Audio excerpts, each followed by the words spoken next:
Morning, John. Magistrates Court, High Court, now Supreme Court. Would you ever believe that a holiday to Florida would go this far? No, I don't think anybody would, Philip. And what are your thoughts as you are about to walk into court today? I'm pretty calm, to be honest. I was very nervous going into the High Court, but it's really all out of my hands now. It's all in the hands of my legal team, and I have absolute confidence in them. So there's nothing more for me to do or say. I just have to go in there and sit and watch these very talented people do their job.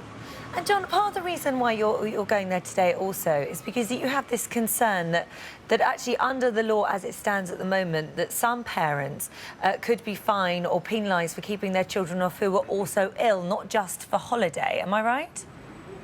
Yeah. Yes, Holly, there's a major problem, and it isn't something that's come out during the course of this case, but a large number of schools have been marking illness as unauthorised absence.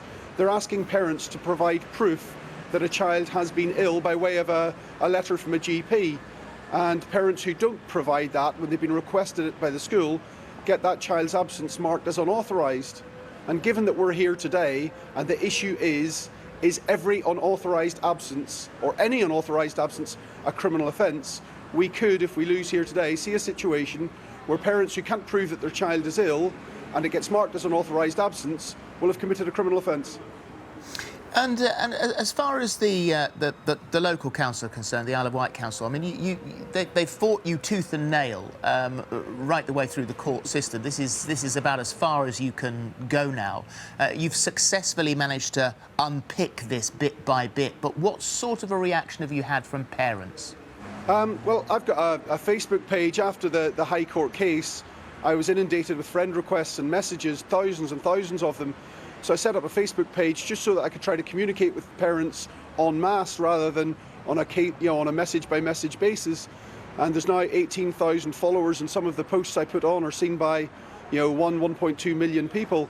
This is something that millions of parents care passionately about. But also, I mean, equally, I understand what you're saying, that they care passionately about it, but if we only have to look at our own social media pages to see that there are a lot of parents that are saying that a victory for you, actually for lots of children all over the country, this would be a terrible thing for those that parents might not be, so that keen to make their children go to school, that can't be bothered to get up in the morning to take them to the school gate, that they will use this in the wrong way.